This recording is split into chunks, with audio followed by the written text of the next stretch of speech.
అందరికీ నమస్కారం.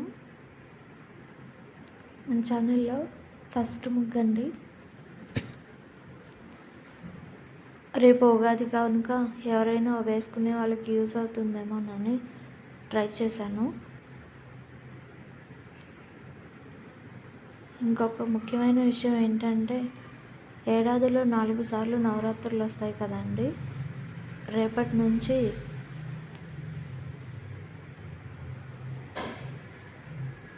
ఒక ముఖ్యమైన నవరాత్రులు కూడా స్టార్ట్ అవుతున్నాయండి. అదే శ్రీ లలితాదేవి నవరాత్రులండి. ఎవరైనా కావాలనుకునే వాళ్ళు దుర్గాదేవిని ఎలాగైతే నవరాత్రులప్పుడు 9 రోజులు పూజించుకుంటారో అలాగే శ్రీ లలితాదేవిని కూడా పూజించుకోవచ్చండి.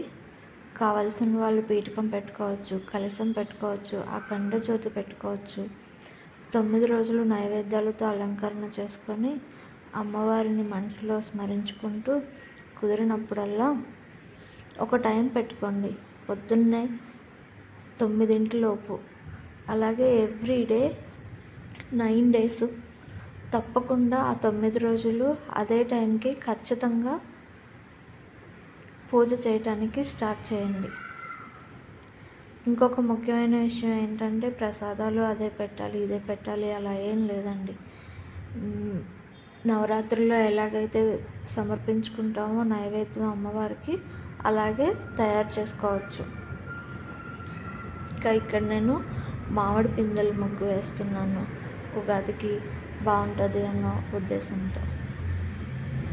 మీ దగ్గర లలితాదేవి ఫోటో కనుక లేకపోతే కనీసం జిరాక్స్ అయినా తీసుకొని అదే అమ్మవారిని ప్రతిమగా భావించుకొని పూజ చేసుకోండి. ఉదయం సాయంత్రం దీపారాధన చేయండి. పువ్వులతో అలంకరించుకొని అమ్మవారికి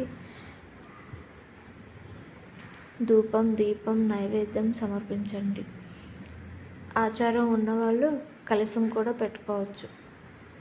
9 రోజులు బ్రహ్మచర్యం పాటిస్తే మంచిదట.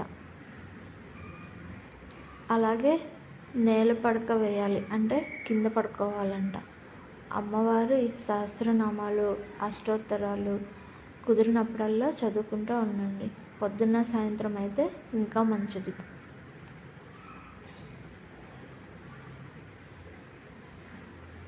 రకరకాల పువ్వులతో అలంకరించుకొని మంచి సువాసన భరితమైన పువ్వులతో సహస్రనామాలు అష్టోత్తరాలు చేస్తే అమ్మవారికి ఎంతో ఇష్టం అంటండి.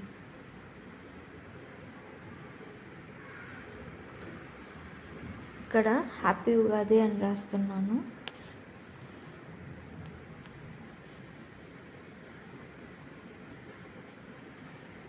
అలాగే ఇంకొక విషయం ఏంటంటే, ఈరోజు గ్రామ దేవతలకి పూజ చేస్తారండి.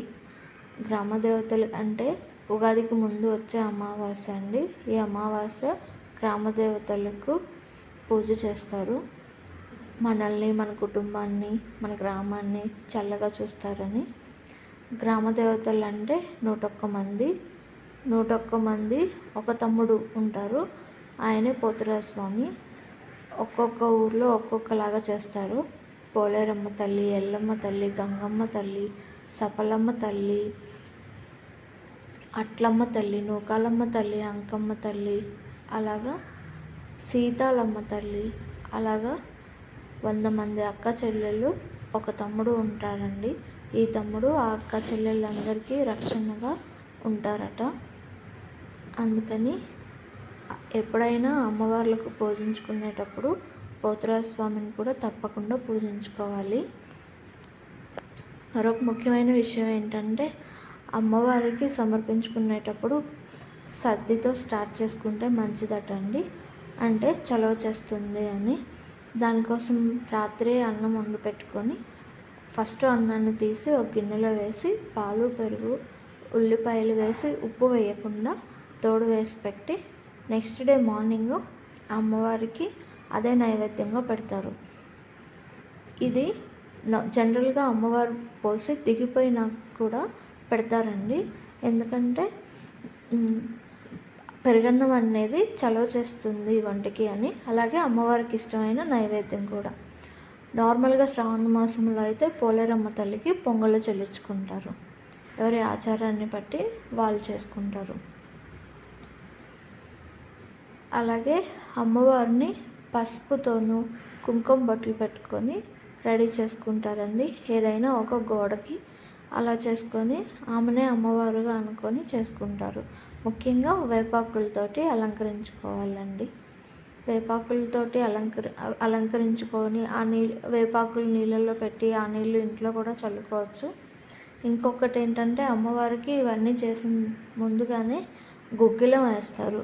గుగ్గిలం అంటే సాంబ్రాణి అండి. నిప్పుల్లో సాంబ్రాణి వేసి ధూపం, అది చాలా చాలా ఇష్టం అమ్మవారికి. ఏ అమ్మవారికైనా అలానే చేస్తారు. ఇంకా పండు, తాంబూలం, ఓపికను బట్టి చీర, రవిక అలా కూడా సమర్పించుకుంటారు.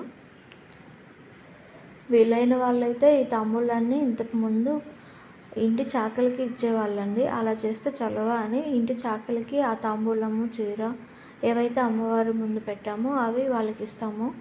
ప్రసాదాలు అన్నీ మనం కూడా తినచ్చు. అలా అవకాశం లేని వాళ్ళు ఆ తాంబూలం మీరే ఉంచుకోవచ్చు. ఇంట్లో ఎవరైనా పెద్దవాళ్ళు ఉంటే వాళ్ళకైనా ఇవ్వచ్చు. చాలా మంచిదండి. కనీసం నెలకు ఒకసారైనా గ్రామ దేవతలను మర్చిపోకుండా పూజించుకుంటే మన గ్రామాన్ని కాపాడుతూ మన కోసం ఎంతో ఇచ్చేస్తున్న అమ్మవార్లు కూడా సంతోషపడతారు. ఎప్పుడు ఏ గ్రామ దేవతను పూజించుకున్నా మర్చిపోకుండా పోతురాజు స్వామికి తప్పకుండా తలుచుకొని ఆయనకు కూడా నైవేద్యాలు సమర్పించుకొని ఉంటే మంచి జరుగుతుంది.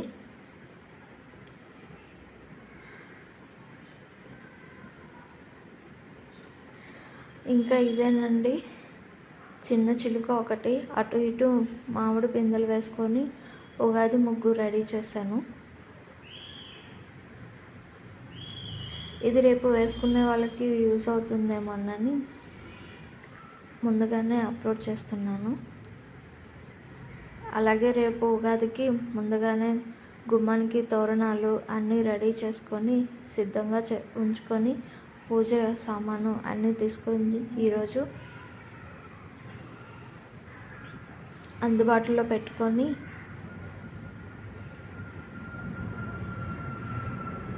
రేపటికి ఇల్లంతా చక్కగా అలంకరించుకోండి. ఎప్పుడైనా గుమ్మాన్ని ముందుగా అలంకరించుకోండి. పైన తోరణాలు, కింద గడప పచ్చగా పసుపు అంతా వేసి మంచిగా ఉండేలాగా చూసుకుంటే ఎప్పుడైనా ద్వారలక్ష్మి అండి. ముందు గుమ్మాన్ని అలంకరించుకుంటే లక్ష్మీ అమ్మవారు ఇష్టపడి మన ఇంట్లో తిష్ట వేసుకొని ఉంటారట.